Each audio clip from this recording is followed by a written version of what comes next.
Welcome, everyone. My name is Allie. I work at the Watertown Public Library as the programming librarian. Thank you so much for joining us for one of our Democracy Talks programs. This series tries to shed light on current events, and we're so excited to also shed light on Project SAVE and its 50th anniversary. We're really excited to be celebrating this. So I'm going to briefly introduce Dr. Arto Vaun and hand it over to him because that's who you're here to hear speak. Arto Vaun is the Executive Director of Project SAVE Photograph Archive, as well as a musician and poet. Before Project SAVE, he lived overseas for 12 years, 7 of those as assistant professor and program chair of the English department at the American University of Armenia. His writing has been featured in various literary journals, as well as the Boston Globe, the BBC, and the Smithsonian Magazine. And one last thing before we jump in, if you haven't had the chance to visit the Project SAVE photograph display in the library, please do so on your way out. It's in the lobby. It's been up for the last couple months, and we're so delighted to be a host of it, and we'd be happy to show you where it is at the end of the program if you wish. But please welcome Dr. Arto Vaun. Thanks, Al. Hey, everyone. Can you hear everything okay? Yes. Yeah? Awesome. Thank you so much for being here. Thank you to Ali, everyone at the Watertown Public Library who've been so gracious the last number of months, to Jamie, and thank you to Grace from Watertown Cable Access for being here. So, because this series is part of the Democracy Talks series, I'm going to use Project SAVE as a bit of a template, as a bit of an example. So the presentation is not necessarily about Project SAVE per se. This time around, another time we could get more into it on another occasion. So the photographs I'm going to show you are going to be more like a visual marker.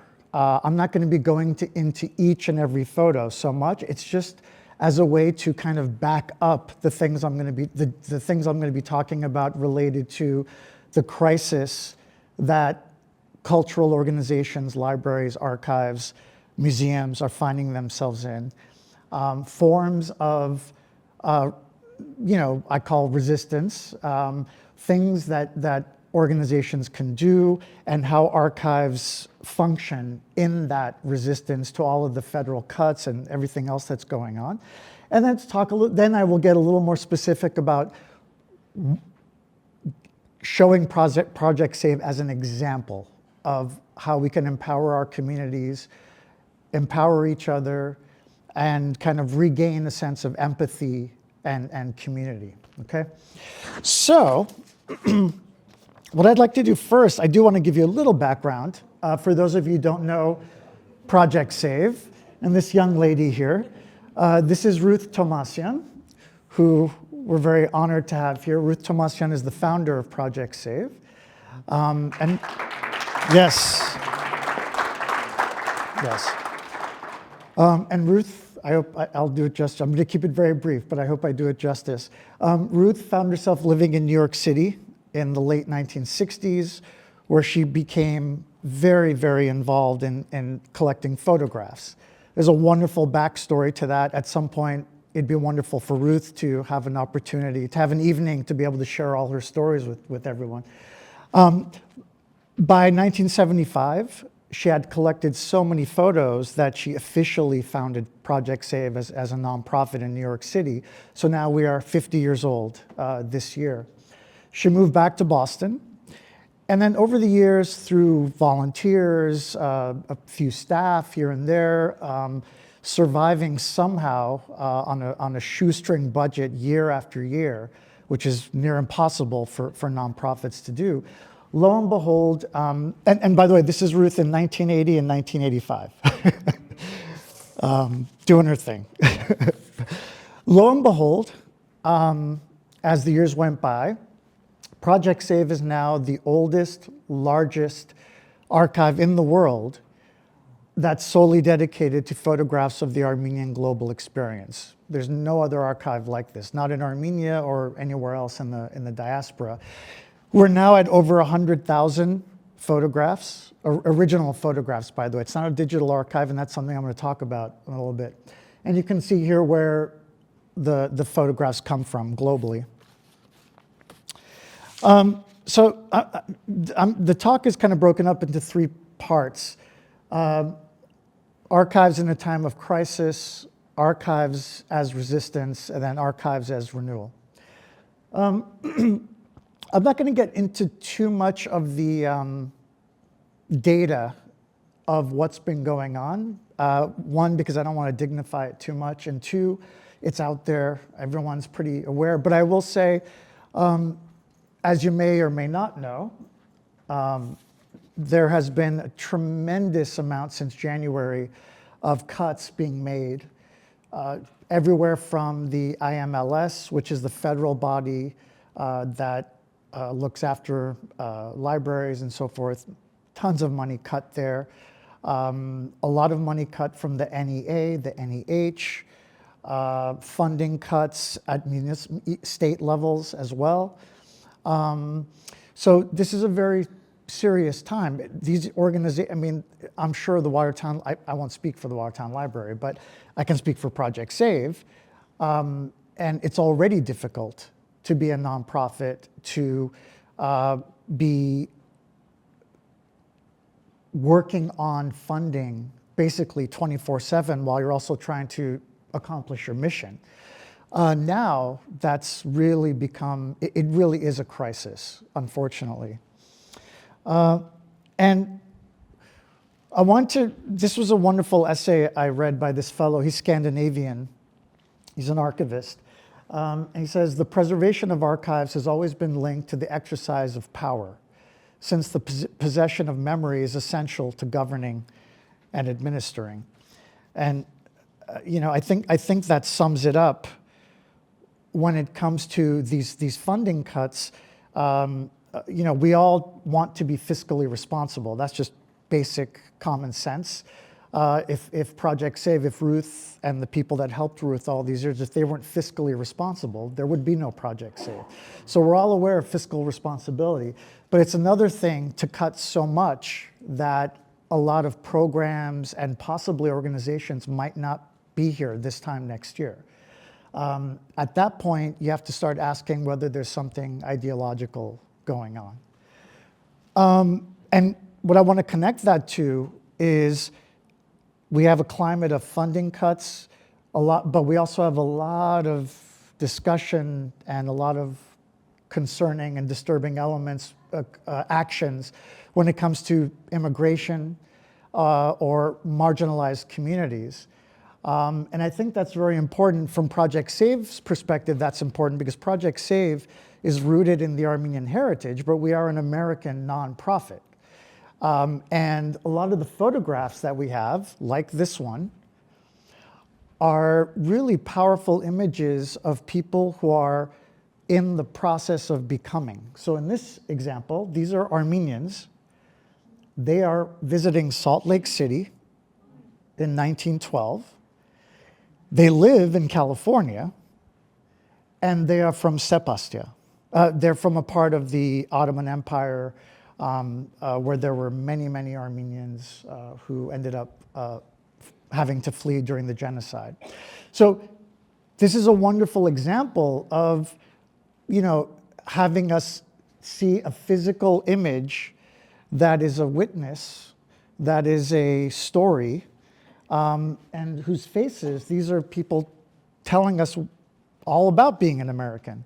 So this is a potent example of how archives, especially photographic archives, help us to trace back from a point of crisis to a point that answers that crisis. This gentleman, this is for me, a very poignant photograph. This is actually April 1915, which is the month of the Armenian genocide that it commenced in the Ottoman Empire. And by the way, this is, I'm sure most of you know, but it's Armenian Heritage Month, it's Armenian Genocide Commemoration Month. So I'm especially thankful to the library for having us today. But So this gentleman lives in San Francisco. And this picture was taken in April 1915. So again, you see this very, very, very far away from his homeland, in the process of trying to sort out what it means to be in this new country, to be an American. You can see the combination of the fez as a kind of nod to the old country there. I love this photograph. These are two women in Haverhill, Mass. And this one is 1911.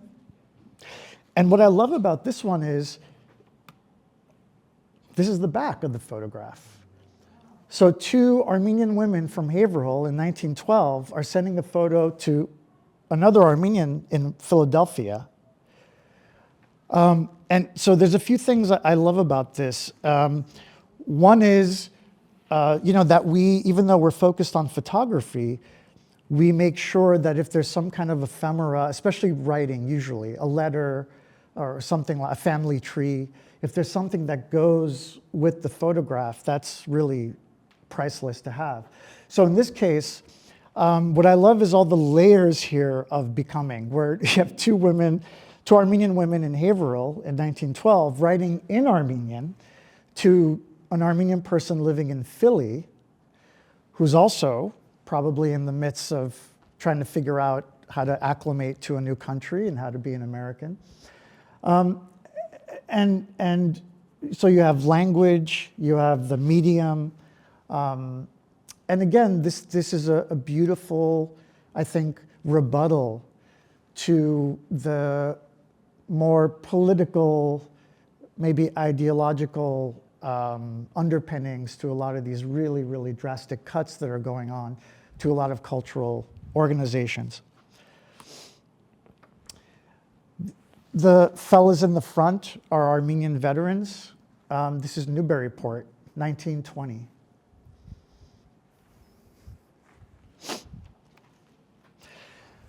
I love this woman.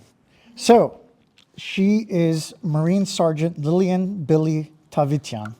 And what I like about her is this really, I thought about this when all this stuff started going on about deporting people and all this kind of thing. What I like about this is she worked in a greeting card company in California. During World War II, she quit. She joined the Marines, and here she is. This is what did I say, 1944? 1943. And I think that's just incredible. A, she's a woman, and B, she didn't have to do that. So again, I think sometimes, not sometimes, a lot of times, and we have some wonderful photographers and filmmakers here, so they know a lot better than I do. But an image, especially the original image, can speak very, very loudly and very clearly. And I think this is a beautiful example of when we talk about what is American, who belongs here, who doesn't belong here. I think an image like this gives us pause for thought. The next two are two of my favorite photos in our archives, and again, it's just amazing. These are the Nushkian brothers. This is Fresno, around 1910. And what I love about this is, of all places and of all things, in Fresno, California, where there were a lot of, as with Boston, New York, certain centers of Armenian diaspora and immigration at the turn of the century, 20th century. Fresno was also one where a lot of Armenians ended up because of the climate. They felt that it was kind of similar to where they had come from for farming and so forth. I'm sure you know William Saroyan, the writer, was from there and so forth. But these guys decide, how about instead of farming, let's open a phonograph and bicycle shop. So what I love about that is that's incredibly brave. I'm not a business guy, but everyone knows that, what do they say, like 80% of businesses close in the first year or something like that. This is the phonograph part. So what I love about this is that again, two Armenians and you know, I'm saying Armenian, but you can substitute they could be Italian, they could be Jewish, they could be Greek, Arab, whatever it is. But two immigrants in the process of becoming, and what do they decide? They're so gung-ho about being here, they're gonna open a cutting edge business. Right back then, I don't know if there were that many bicycle shops and record stores, especially in Fresno, I imagine. So what I love about this is that you have a convergence of mediums. You have the bicycles, the phonographs, but you also have the photography, which is also a fairly new medium. So here, and by having this in our archive, it's a beautiful example of kind of reminding us of the myriad of stories that got us all to where we are. Because I think that's another big part of what's going on. When you make such drastic cuts and when you kind of unleash chaos among institutions, it's perhaps not just about the institutions, it's about scrambling people's brains a little bit and further disconnecting us from our past, from our stories, from each other, from the beautiful specificity of the past. So the past just becomes this kind of, there was the past and now we're here and now we have to do all this crazy stuff now. But they're very, very connected. We're still living in this time. We're continuing in that time. It's not like a and B kind of thing.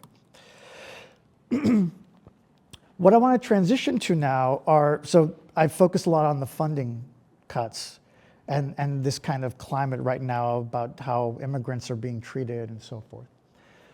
But I do want to talk about technology, AI, the whole deep fake thing. I don't know if you guys have heard of deep fakes, but when it comes to archives, especially photograph archives, this is where it's very, very important to understand why an archive that only focuses on original photographs. Why? Why is that so important? Why don't we just take digital photos? Why not? And I'll get to that in a second, but there are two quotes here I want to talk about. I read this earlier today. I don't know much about Margot Note. I know that she works for a large archival software company, kind of like Past Perfect. Some of you might know, it's like a museum software thing. But she wrote, while memory can be selective, biased, and subject to distortion, archival records offer an anchor to truth and a source of verification. I think the key word here is anchor. Memory, obviously, is incredibly important. But as Armenians know very well, and as other groups know very well, memory can be a very tit-for-tat kind of thing. So, you know, oh, well, my family was massacred, was killed in Marash or whatever it is, in the genocide. And you have, on the denialist side, well, we remember it as, you know, your family was causing trouble, and we were trying to relocate them, or whatever it is, right? So memory, while it's invaluable, when it comes to things like genocide denial, when it comes to historical facts, when it comes to setting the record straight, when it comes to communities understanding the path that they've been on and having some recognition that, wait, no, we're not crazy, this is what happened. That's very important. Connected to that, I just found out about this last month. There was a conference, and I'm very lucky, by the way. We have 3 of our advisory board members here tonight who are wonderful, talented experts. So they might be able to say something about this afterwards. But I found out about this Florence Declaration last month. So in 2009, there was a declaration in Florence at the, I can't pronounce it, but at the major art history institute in Florence. And what they said was, an analog photo and its digital reproduction should therefore be considered 2 distinct objects. They cannot be interchanged. I think this is very, very important. And from Project SAVE's perspective, because, you know, we all have photos on our phones. We live in a very visual age right now. And I always tell Ruth, I think that she's been so ahead of her time, not realizing perhaps in the 60s, 70s, even into the 80s, that we're going to live in a time where really everything is about the image, visual image now. But so they made this very important declaration that an original photograph, no matter how well you scan it, no matter how beautiful it might look, and that looks pretty nice and crisp there, at the end of the day, it is not the same thing as the original. And in that declaration, they go into this wonderful detail about how there's how the photo was taken, who took the photo, what kind of camera they used, how the film went from one place to another. In other words, it's not just the photo itself that you see right there. It's all of the history of the photo, not just the subjects in the photo. And that's very, very important. In this case, you have the Avakian family from Kharpert, another part of the Ottoman Empire. There might be some people here whose families go back to Kharpert. A lot of Kharpert Armenians ended up in New England. And this is a very poignant photo. This is 1892. And what's poignant about this, again, I'm not going to get into, that'll be for another time where we can really get into photographs, but a number of these people did not survive the genocide. And why this is so important is because now we're living in a time where, unfortunately, history seems to be repeating itself in many ways. We had the Artsakh War in 2020, where there was tremendous ethnic cleansing, and a lot of cultural heritage sites are under threat there. Armenia itself is in a very precarious and fragile situation right now. On top of that, you have the Armenian communities in Aleppo who are decimated. Beirut, the historic community there, is barely holding on. The Armenian quarter in Jerusalem, just hundreds and hundreds and hundreds of years old, is under threat. So I'm showing you these because these are refugees in Adana. There was a massacre in Adana in 1909. And these are refugees there. I'm showing you this because this is why it's so important that these are original photographs. It would be very easy, yet Turkey still denies the genocide, as I'm sure a lot of you know. And now we have Azerbaijan in tremendous revisionist, calling Armenia Western Azerbaijan and so forth. An original photograph is just something you cannot, it's just as simple as that. You can't dispute it. I mean, you can, but that's like talking to a crazy person at that point. But if we were to show this, we would say, well, we don't have the original, but hey, this is a copy. It's a digital copy, that's it. These days, it's too easy to say, well, you could have adjusted that. You could have created that with AI or creating a deep fake. So the original photographs are tremendously important, not just regarding funding cuts and some of the more domestic political, ideological issues that are going on right now.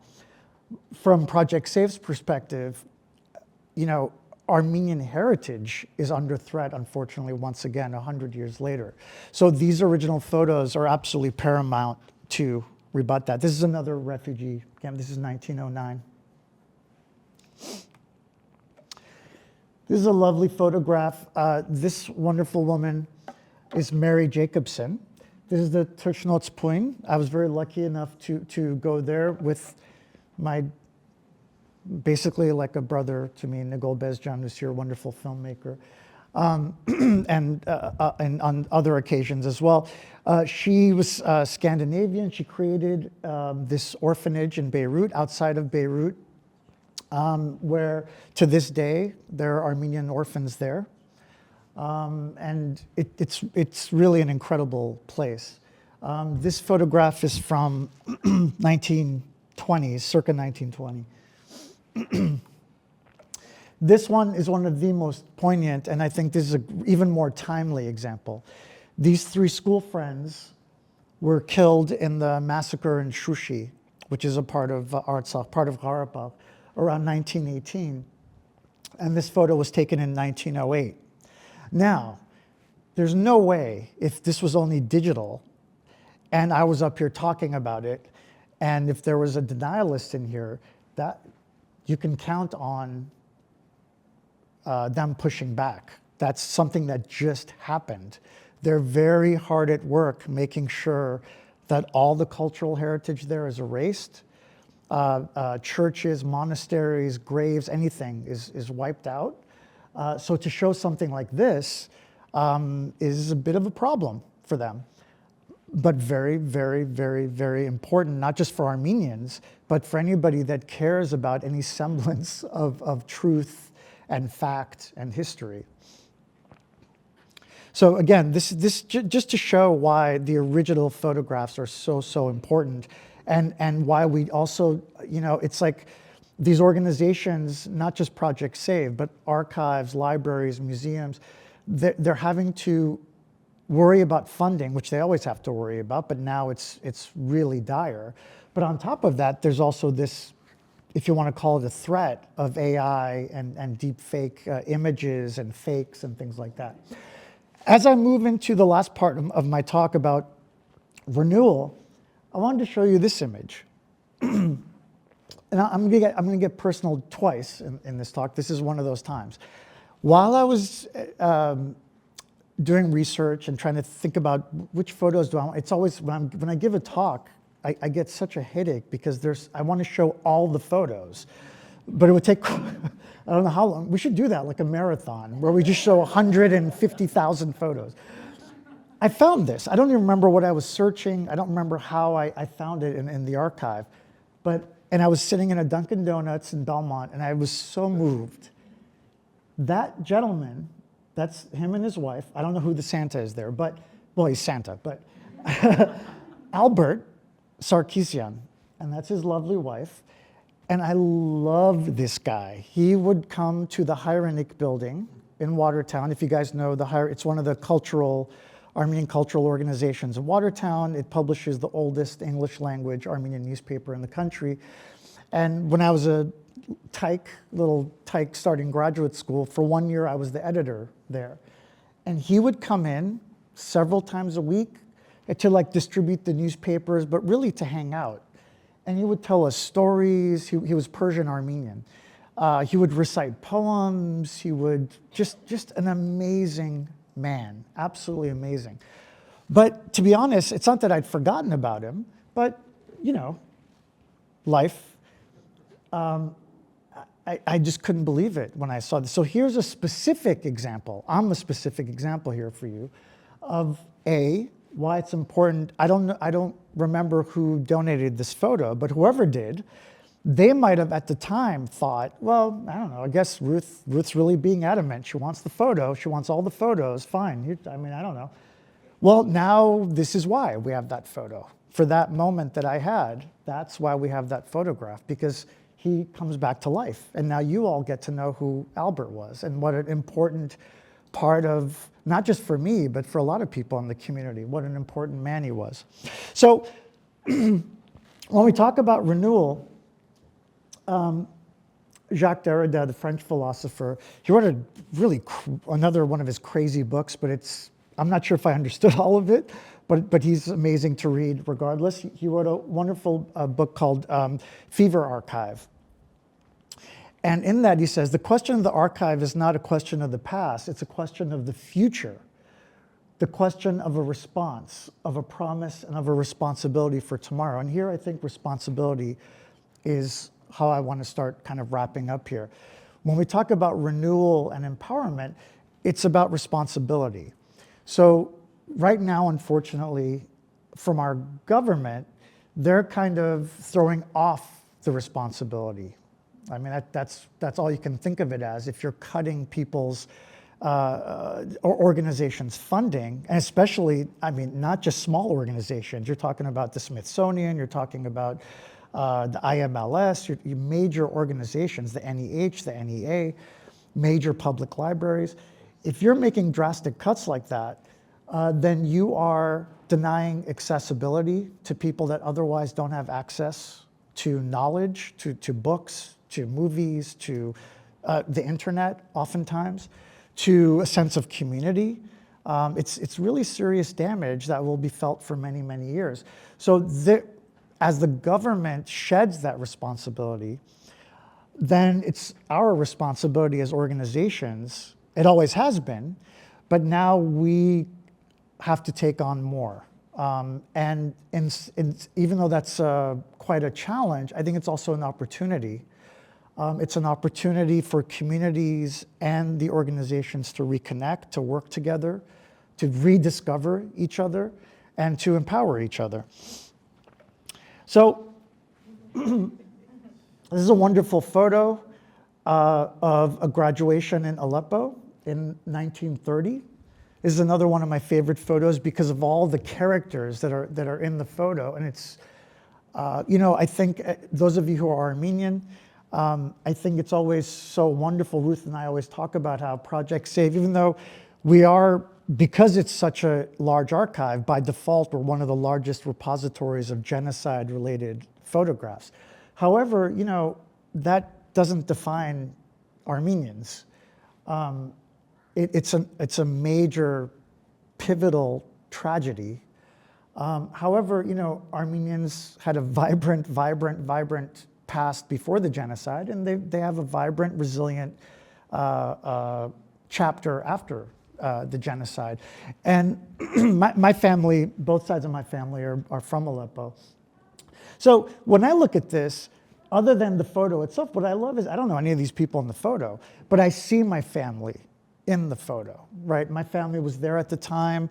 They had just come out of the refugee camps after the genocide. My grandfather and grandmother met in the refugee camps.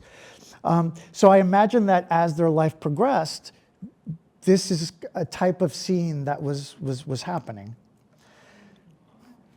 These Armenians are in Cuba in 1922.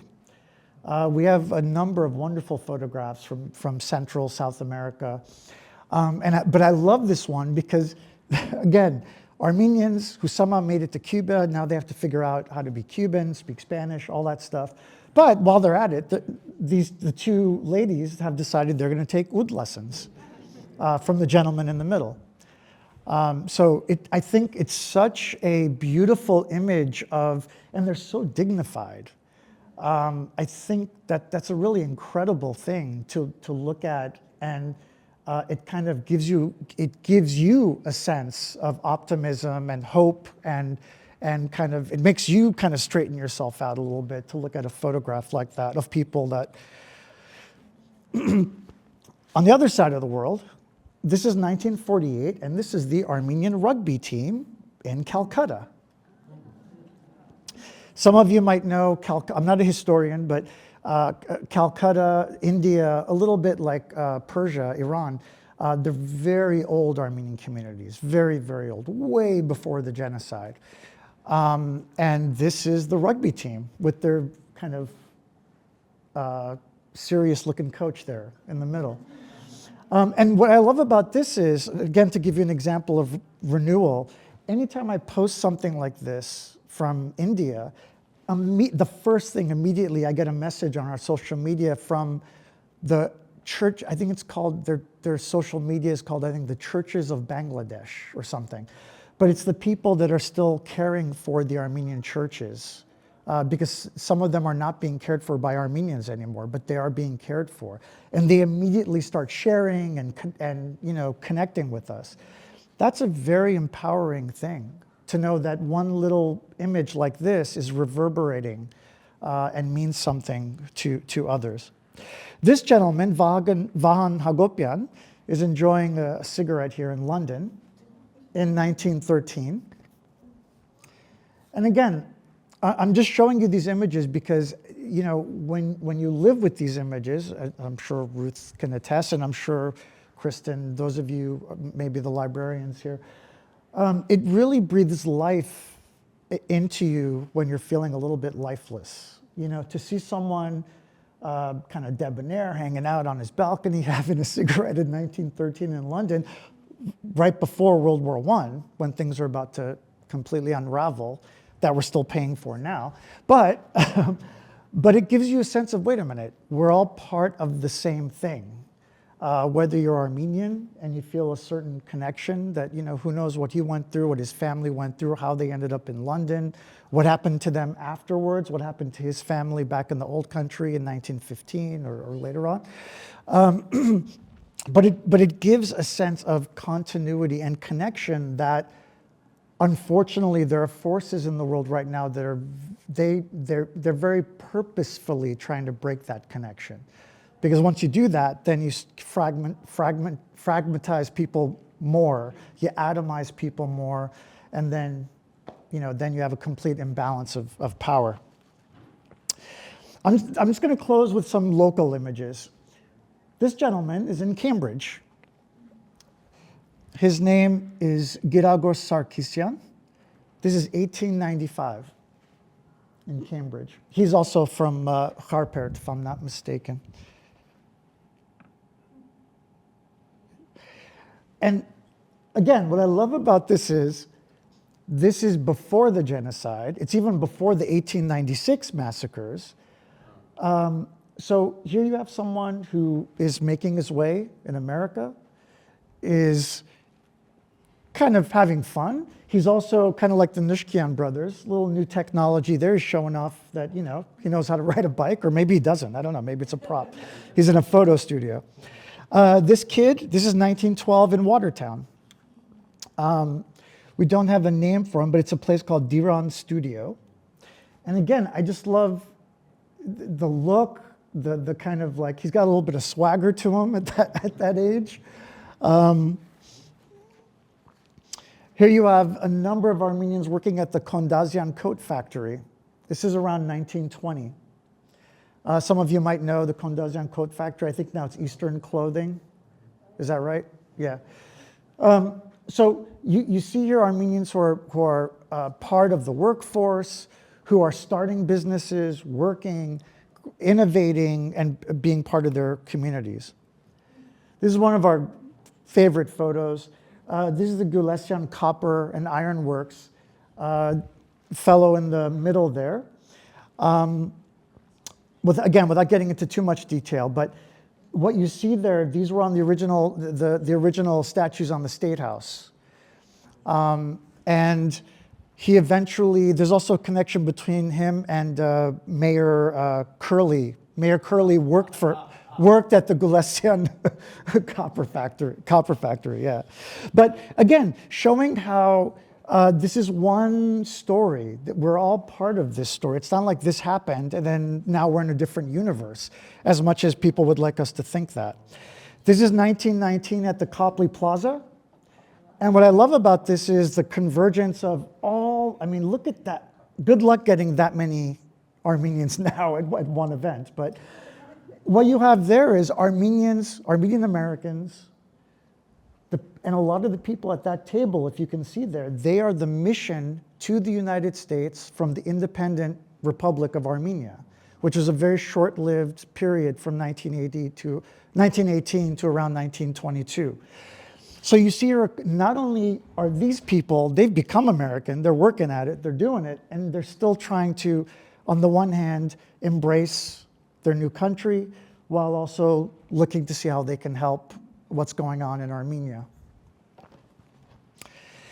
I think I saw Isan, yeah. We have some folks here who know Istanbul pretty well. These are Armenians in 1921 in Boston. They're having a fundraiser to help Armenians in Constantinople, in Istanbul. So again, just absolutely incredible, the number of people and the kind of, even at that time, making their way in the world, coming together, trying to do something to help others, while also being part of their community. This is, see the Dexter Spa there? This is Dexter and I think Melendi Street in Watertown here. I just wanted to show something where we can really see a physical reminder of the local kind of community, local businesses here.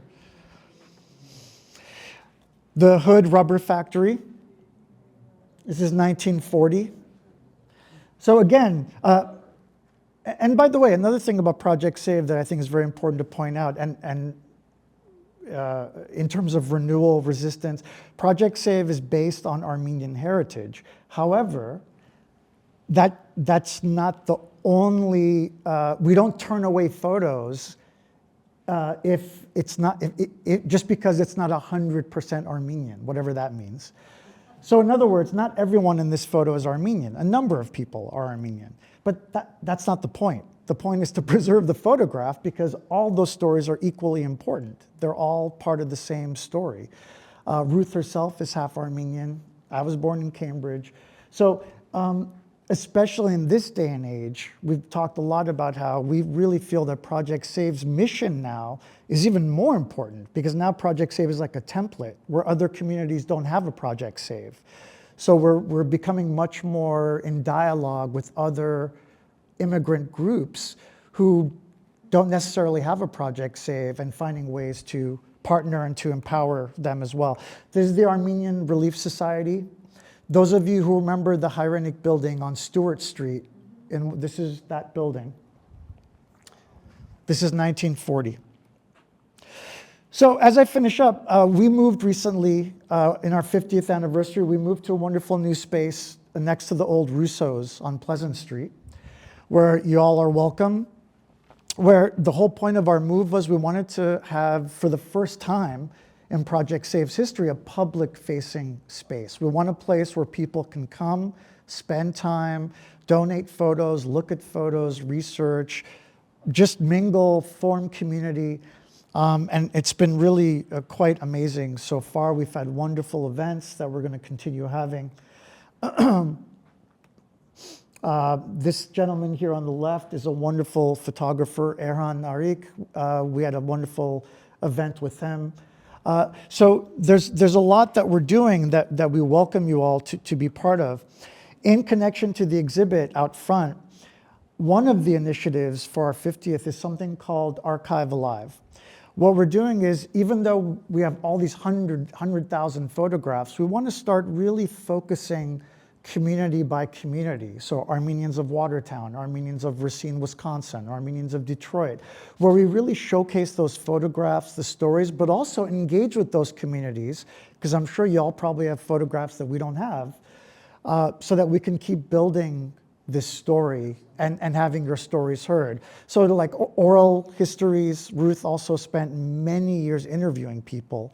So we ended up digitizing over something like 800 cassette tapes of oral histories that she had made while collecting these photographs, and we want to keep working on that. So I'm going to end on another personal note to show you what I mean here by kind of energizing and renewal at times when you're feeling kind of like the walls are closing in. We had a wonderful assistant archivist named Marta Fodor. She was from the Museum of Fine Arts. And one day, I joined Project SAVE in 2021.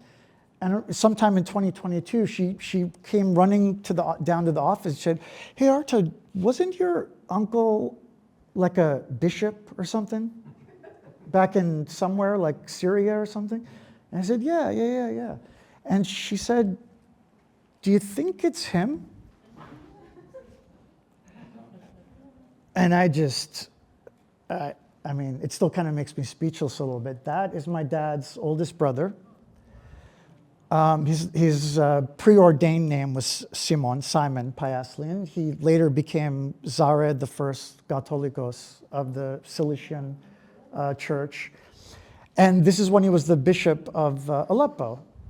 Now, you know, he died very young in 1963. He only served 7 years as Pope, as Catholicos. He was only 48 when he died. So in my family, it's kind of course, it becomes a little bit mythologized. And my father died when I was a little kid. So we don't have much. We have maybe a couple photos, and I hear a lot. I'm, again, very lucky to have dear family friends who, some of them either had met him or they knew my dad, so I've gotten a lot of stories from others. But these were images I had never seen, and my family had never seen. My family in California, my family elsewhere. This is him when he became Catholicos. This is now in Antillas in Beirut, moved from Syria to the Vatican in Beirut. The gentleman to his left is a guy named Horend who replaced him when he died, and they were quite close. This is when he died. I'd never ever seen this image. I'd seen different images, but not this one. It's incredibly powerful. This is the funeral. This was, as far as I know, according to Wikipedia, take that for what it's worth, but his funeral was one of the largest that Beirut had seen, perhaps till now, I don't know, but supposedly 500,000 people. So again, this is one that I had not seen. Somewhere in there is my grandfather, my dad, my aunts, So I don't show you this. This isn't kind of like I'm not trying to tug at your heart here so much as to say that even though that made me a little bit sad, but it was actually very empowering for me to see that. Because it reconnected me to that part of my life that I am always trying to figure out more about.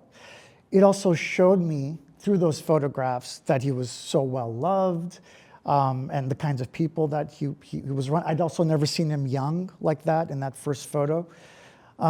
So it really brought him to life. But it also showed me why Project SAVE is so important, and why archives are so important, why libraries are so important. You might not, whoever donated those photos wasn't saying, oh, I hope one day one of his relatives will show. They just donated, they had the self-awareness enough to donate the original photographs for safekeeping. And it could be that whether it was Ruth or whoever initially worked on the photographs, they might have known, they might have not known, but the point was to preserve, because you don't know. I think Derrida also says in that book, you don't know what the value of the archive is right now. The value of an archive is what's coming in the future. You can't know it right now. You just have to do it right now. So I think I'm going to stop there. I hope I haven't spoken too much. I'd love to have a discussion if you have any questions. But also I do want to say a special thank you. Our three advisory board members who are here: Kristen Parker from the Boston Public Library, Kevork Emirzian is a wonderful photographer, Winslow Martin, another wonderful, wonderful photographer. And I was going to put him on the spot, but I'm not. Nigol Bezjan, who's just, again, like a brother and great family friend, but also a tremendous filmmaker who we recently were honored enough to have his photographic archive. So I would just say the important thing is to engage, whether it's with Project SAVE. We welcome you. We'd love for you to share your photos, to preserve your photos, to talk about your photos, whether it's engaging with the Watertown Library, with the BPL, with other organizations. Right now is a time of, I think, connecting and reconnecting with what it means to have culture, heritage, as a way to get back to our empathy, as a way for us to reconnect to one another, and to not think as much as powers that be might want us to think, but that we do have agency. Right now it kind of feels like a lot of these organizations are kind of being pushed around and kind of don't have a lot of power, but actually there is a lot of power, because again, I'm not an immigrant, but my family are immigrants, and I can tell you, their feeling is that what makes this country kind of amazing is still us, and by saving these photographs, it reflects that fact. So it's quite a important endeavor. I thank you all very, very much for your time.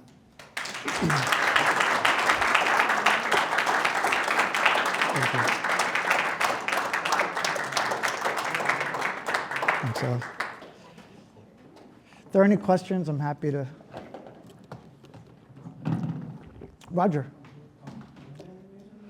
Hagopian, by the way, is a wonderful documentarian filmmaker.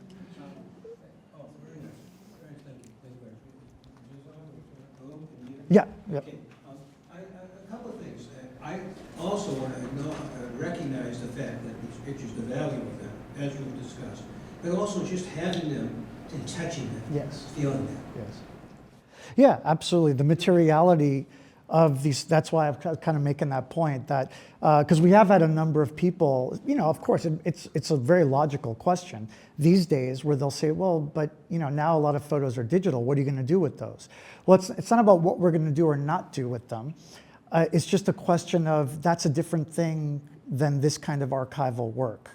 Because digital photos, okay, I guess we could archive them, but then you're archiving them on your Facebook and on your Instagram and on your Google Drives, and that's one.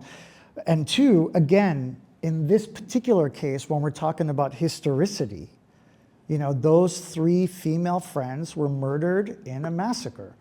That original photo is a testament that they existed in that place, in that time, in that town. So the materiality of it is doubly valuable in this case. Yeah, I mean, one more quick, something humorous, all right? There was a picture that you had there that I love, where they're all the families all together, and the fellow at the front has an entire plate right out of his mouth. It's high school, yes, the graduation. I have a picture of me at the head of a table like that, sitting right in that spot on the right, and I have a shirt egg sticking out of my mouth. There you go. Damn it, she beat me to it. I was just going to say, Ruth's going to say, we want that. Yeah, so you see, but Roger, that's actually a really good point. We get a lot of people that come to us, and this drives us crazy. I'm sure it's driven Ruth crazy for decades. And they'll show us a bunch of photos, and they'll say, well, you don't want these ones, because this one's just me with a Keurig in my mouth. And Ruth will go, no, that's the one we want, right? Because again, right, I showed you a photo, and now we're having this discussion about people that we don't even know, but it gave us some life, it gave us a sense of humanity, it gave us a sense of community. We're connecting because of that photograph. So, what I always tell people that come and they think about photos, they look at the photos and they say, well, why would you want my photos? Look at all these beautiful historic photos. Why do you want my photos of my daughter's wedding or whatever in 1980? Well, what I tell them is that, what do you mean by historic photos? Do you think the family up there on the left, when they were getting together, like, hey, everybody, Tuesday, 6 o'clock, we're taking a historic photo. Make sure they're just taking a photo. Yeah, of course, it was a big deal back then, and photography was also a bit of a status thing and a class thing. Not everybody could have these kinds of portraits taken. But still, they're just taking a photo. In the moment, they don't know that we're going to be talking about this in Watertown 100 and something years later. So what I tell people is you just preserve the photo. Don't worry about it. Who's in it, who's not in it, you don't know what's going on, you do know. The purpose is to preserve it, and then it's like detective work. You never know what's going to come of it in the future. So we definitely want that photo, right? Yes? I was just going to say, I don't know how many people realize that photography grew as an occupation among Armenians in the Middle East. Muslims were not photographers because it was against Islamic law to capture the human spirit. So it became a very increasingly profitable occupation for Armenians. Yes, yeah, thank you. And yeah, I would say, by the way, our website is projectsave.org. If you go there, you'll see we have virtual collections of some of the Armenian studios because we have a number of collections that are of the studios. That's a really good point. Beirut, Aleppo, different parts of the world, even here. Absolutely. Yeah. Hi, thank you so much, Arto and, Hey. and Ruth. Hi. Happy birthday, Ruth. And to your point, there's actually an Armenian photographer who did an incredible project in Gaza, I don't know, maybe in the 80s, who Yes. covers many generations. You're familiar with that whole story? Yes. Yeah, Yes. there's an incredible article and spread about it. It was out maybe a decade ago. Yep.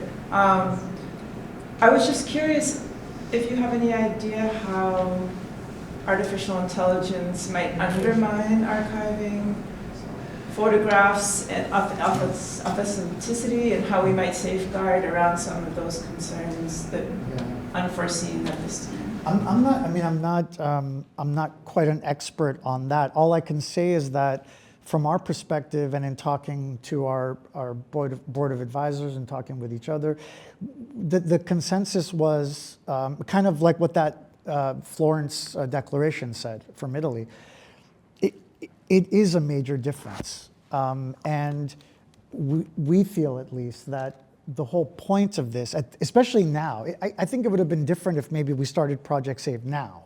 So we have some original photos, whatever, and we're still figuring things out. But I mean, you're talking about the largest such archive in the world. There is something to be said about the quality and the preciousness of that materiality. So once you bring the digital into it,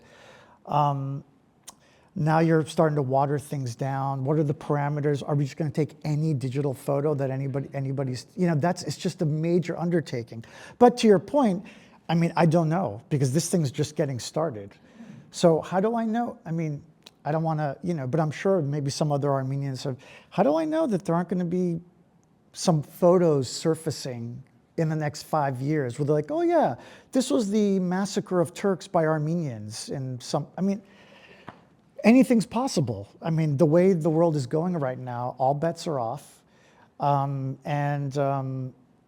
do have the merger. Actually, one thing to your point, with all these funding cuts, that political underpinning, where's a lot of that coming from? It seems to be a lot of tech magnates and billionaires that seem to have the ear of the administration. I don't know. I mean, that doesn't bode very well for people who are in charge of the technology to then also be making or unmaking policy.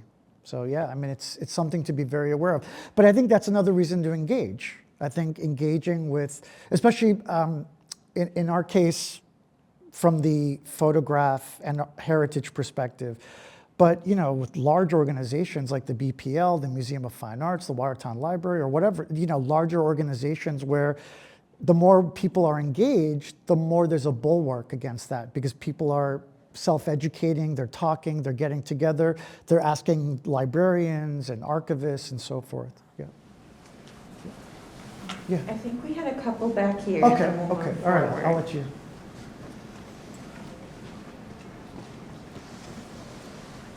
So, thank you, this is Yes. Yeah, thank you. This is really wonderful, and Ruth, your work has been incredible throughout the years, and thank you, Arto, for this great presentation. I wanted to say that when the picture of the 3 girls who were then murdered, I think is so vitally important, especially now when Azerbaijan is saying that there are no Armenians, we're all Albanian. Yeah.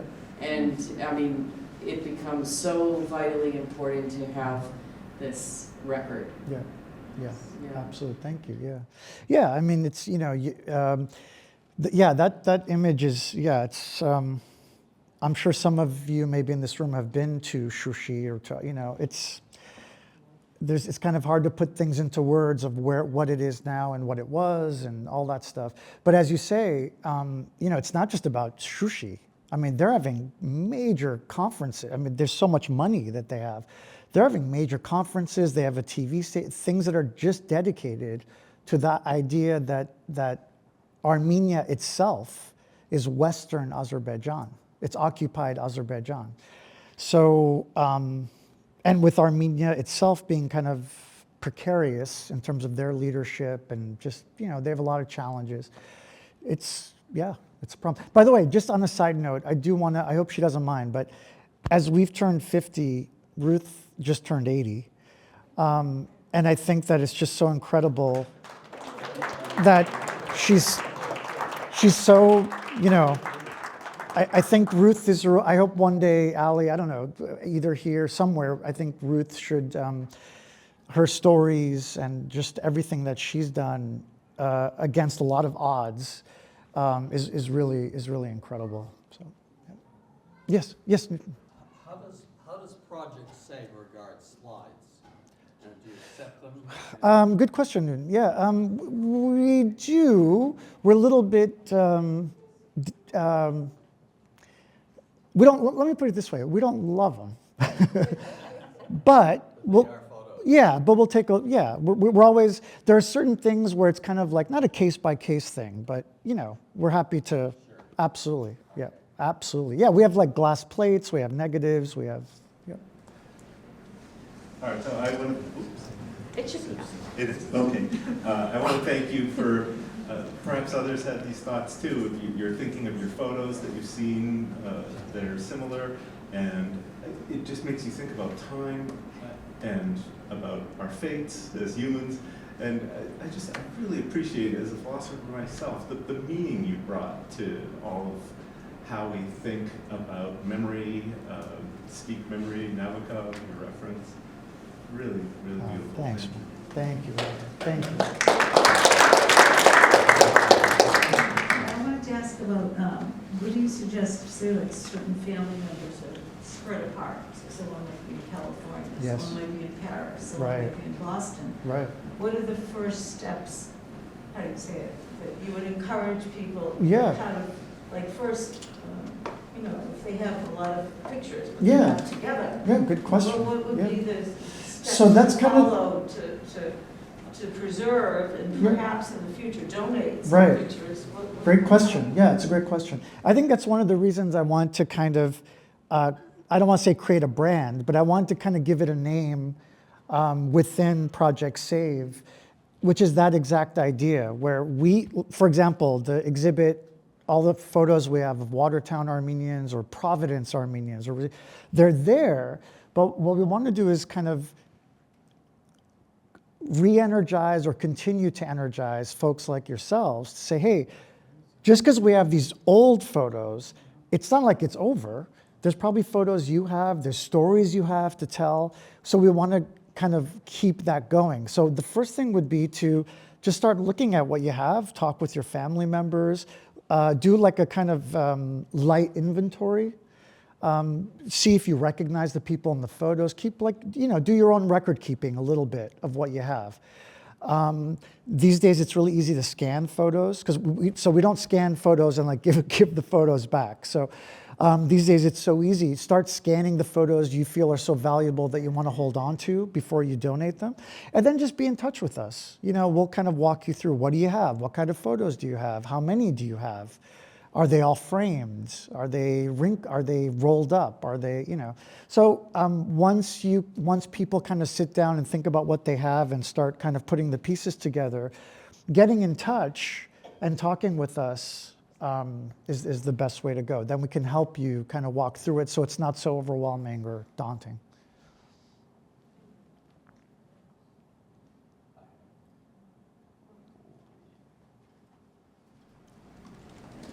I was just going to make one comment. Yeah. A long time ago, we had some family picture or something, and it was a beautiful black and white picture, you know, and we weren't sure about it, but make a long story short, the same picture was in one of the calendars, one of the Project Save calendars, so that we knew who some of the people were.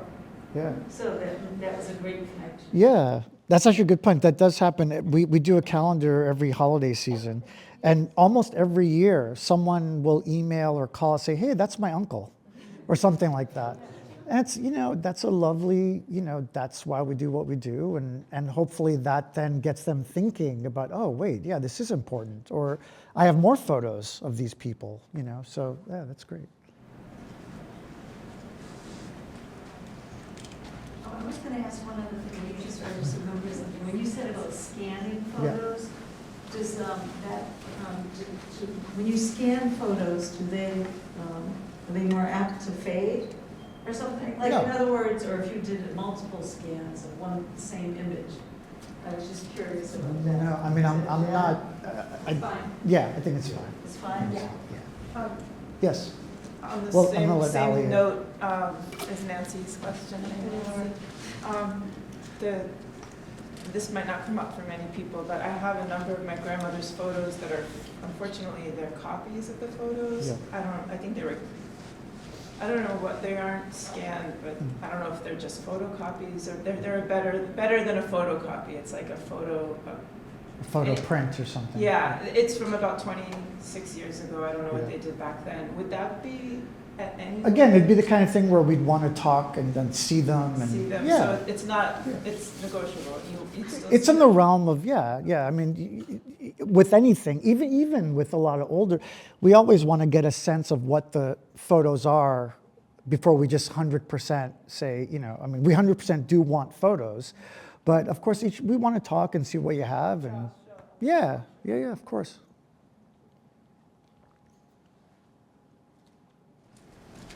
Can we thank Arto and Ruth and everybody from Thank you all. Thank you all very much for being here.